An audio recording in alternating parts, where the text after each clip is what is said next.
the end. So you can take this list home, it might help you. But first on the list is, actually the first 6 items are your initial, what I would call your initial screening. You want it to be useful, particularly if it's DIY, a time saver. But it could be gardening, it could be car cleaning, anything like that. It could be hair combing, anything. But if it's a time saver, it will be attractive to people. It must be cheap and simple to make, i.e. not big, not heavy, an injection mould, something that we go and make an injection mould for maybe £4,000 or £5,000 in China. It must be recognisable. What I mean by that is this. I'll show you something. A product that was made in China. An old friend of mine. Seen one of those before? That is for killing flies. And there's a button on it. You press the button, the red light goes on, and now I could actually come around and give you all electric shock. 10 quid. That retails at 10 quid, including VAT. They do sell, they sell moderately well. Funny enough, they sell all the year round. They're not seasonal, as you might expect them to be, just for the hot weather. They do sell at Christmas time for gifts. They do appeal to the sort of sadistic side of human nature, I think. A lot of people enjoy this. Now, I will tell you something about it. They don't work very well. I've tested this on swarms. You can go up to a swarm of bees. I was in the Philippines recently. A swarm of flies here. Must have been 200 of them. You do this, you don't get a single one. The only way you can do it is actually sneaking up on it like this. There's one fly there, you sneak up on it and you do that. Otherwise it's useless.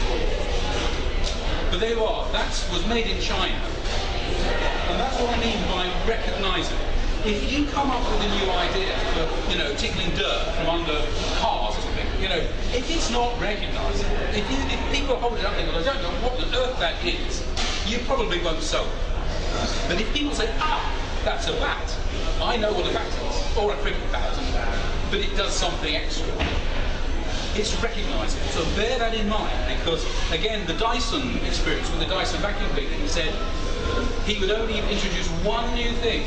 He had his upright vacuum cleaner, new to the market, but it had a tube on the front, didn't it? A transparent tube. Everything else about the vacuum cleaner was recognisable. The handle, the flex, the bottom, everything. It was the same as other vacuum cleaners. It was just the tube in the middle.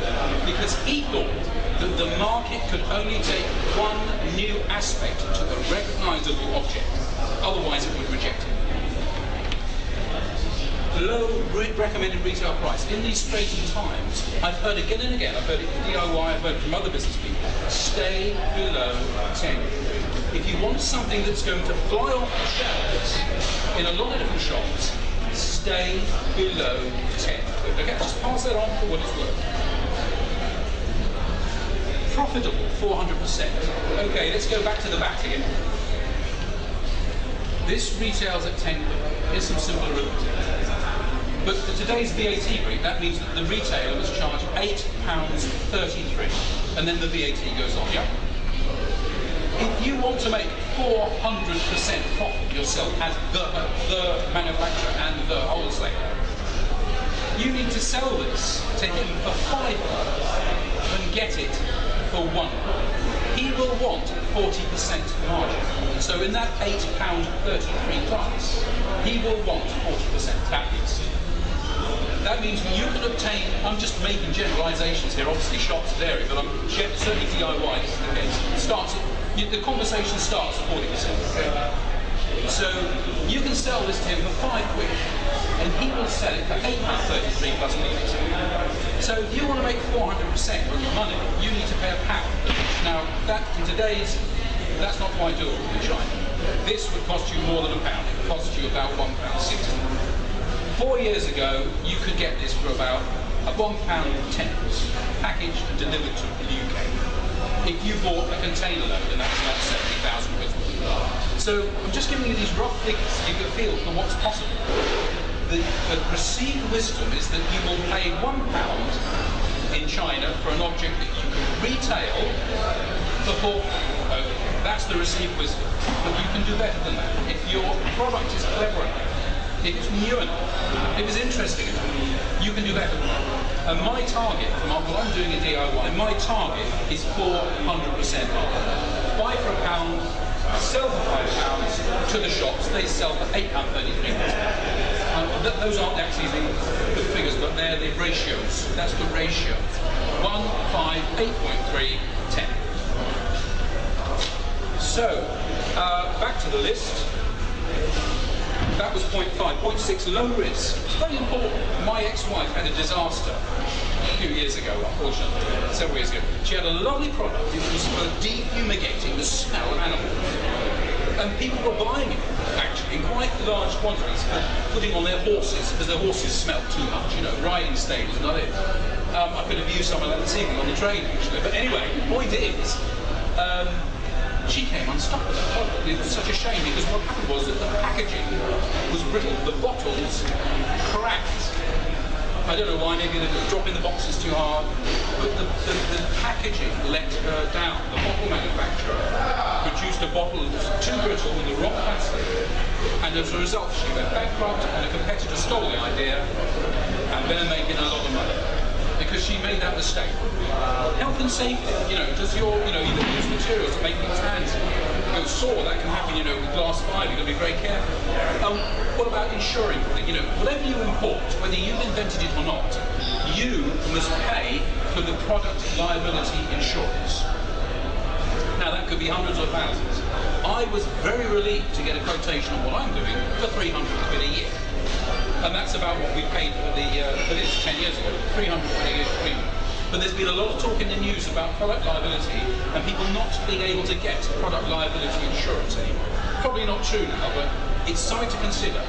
So under this category 6, low risk, keep the risks of what you're trying to do down in terms of health and safety.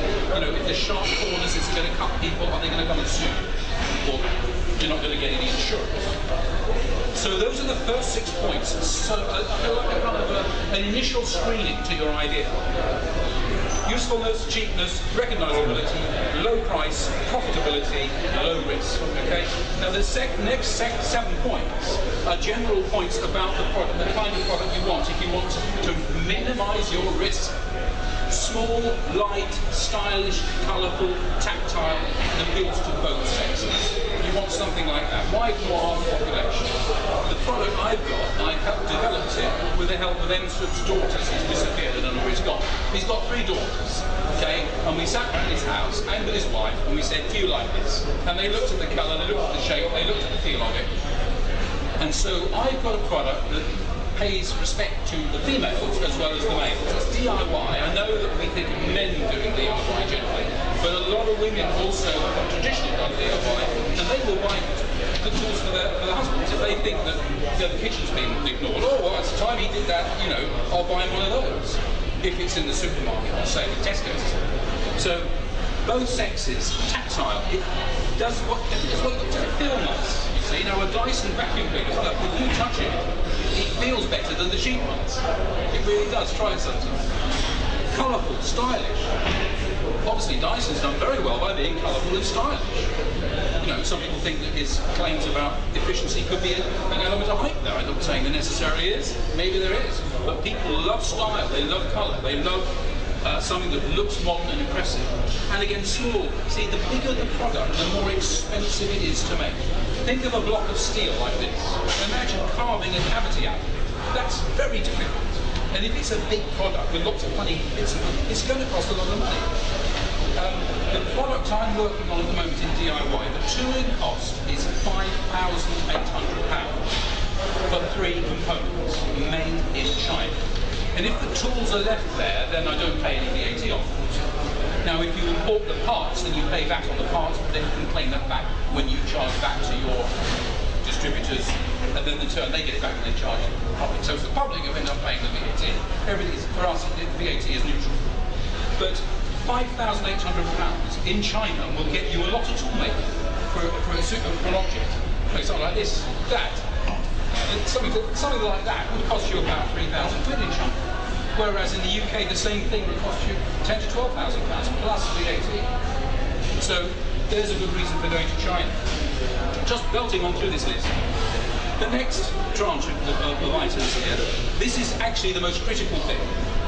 Every home and every office in the world is your idea. Could your idea go into every home and office in the world? Possibly. It's home. It might do. It might go to every home. Or, you know, nail brush could go into a lot of places, couldn't it? Factories, nail brush. So if you've got a new idea, ask that question. Should it go into every home and office in the world? If so, how many channels can you use to get there? Perhaps this is the crux. You can have a wonderful idea, but if there are no channels you can go to who have the kind of shops that people walk in, then what can you do? You must have channels of distribution. Now you might think, oh well, I'll just use the internet. Because the internet's so powerful these days, I don't need shops, I'll just use the internet. Well, in the DIY market, the total internet sales for that sector, 2.25%. Just over 2% of all DIY is sold over the internet, and that figure has been constant for years. So if you have a DIY innovation, don't think you're going to get rich selling it on the internet. You need to get it into the shops where people are walking by with their trolleys and they're picking things up and they see yours and oh, it feels nice, it's colourful, and they're picking it up. If they pick it up, they're halfway putting it in the thing. But you need to get your product on display where people can see it. So you need channels. How many channels? Well, the more the better. Now, in the case of DIY, you haven't just got DIY shops, you've got the traditional hardware stores, but you've also got timber merchants, you've got builders merchants. That's not to mention that there are, in fact, 11,000 hypermarkets across the EU alone, and those, many of those are selling DIY. So you can see that that particular sector is pretty powerful. You've got so many people you can go to. But what about size? The next item on the list, small, medium, large outlets. See, if you've got only hypermarkets to go to, or only B&Q to go to, you're restricted in what you can do. And you do come in. There's no chairs left. I think the chair. Okay, bring a chair. If you're restricted to big companies, that's a problem, because then the buyers in those companies can just block you out. Besides which, if you can only deal with big companies, you need big stock, you need big capital. But if your product is the kind of product that can go into small shops, like pawn shops, where they sell newspapers, for example, this, and I'm not pushing this thing along, but that can go into a corner shop. If I had 1,000 of those, I could go around all the corner shops in Hertfordshire. Never mind the small supermarkets like Budgeons, who used to sell this in Budgeons. You've got lots of places you can go, you can build up, you've got stepping stones. You see how important that is? It's no good if your product can only go through a few big places, John Lewis or something like this. You need something that can go into lots of shops, so that you've got easy stepping stones. You can take 100 products, you can take 1,000 products, you can take 5,000. You can just build up organically without having to risk enormous amounts of capital on stock you might never ship. So many channels and small, medium and large outlets. Growth sector. You want to be in a sector that's growing. Points for patent, points for community design, universal place and time. Those are the last 3 points. You want to have something with an inventive step so that you can patent it. This is, you don't have to have a patent to sell something, but if you want to make money, and if you want to get an exit route from your business where you can go to the Black & Deckers of the world and say, there you are, it's already in the shops, it's already selling, bother going to them until you've got it in the shops, you've got it selling. If it's got a patent or a patent application, that's excellent. Who has heard of community design registration? Anybody? Just want to know, yeah, you know that. Okay, come in. No problems. Any more seats, Samson? No, I can sit at the back. Well, the community design registration will cost you €305. It lasts for 5 years. You can renew it 4 times. And so you can get 25 years of protection in the EU, 29 nations, 500 million of the wealthiest people in the world, and you can protect your product in that market for a mere 250 quid, 260 quid. Not bad money, is it? But the thing is, it doesn't work like a patent. A patent is based on the technical characteristics of your product. So it's got a new type of cogwheel, and it's got so many teeth, and the teeth do this and that. Nobody ever thought of teeth like that before. Well, that's a patent for you. But if you've got something that is maybe more based on style, it might be a new type of comb, could be maybe some kind of, I don't know, sports equipment, which is shaped and curved a certain way, and it's only going to work that way, then the community design registration will protect it, and it is done by photography. Now, you can also send photographs in on a patent application as well. Photographs have anything that describes the product codes, but they tend to rely more on technical drawings in a patent application. community design, technical drawings, probably not that relevant. It is photographic, and you can send about, I think about 12 photographs of your product in. So I've done both on my product, and you need to know that. Because if you've got a limited budget, you think, well, my product hasn't got any cocktails anyway, it's mainly the appearance, then you don't maybe need to worry about the patents. And then you should go for the design registration in Europe. Europe's such a fantastically big market, it's very good value for money.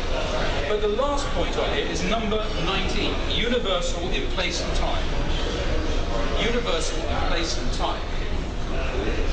And what I mean by that is this, that you know, if you came up with some widget for testing the pH value of British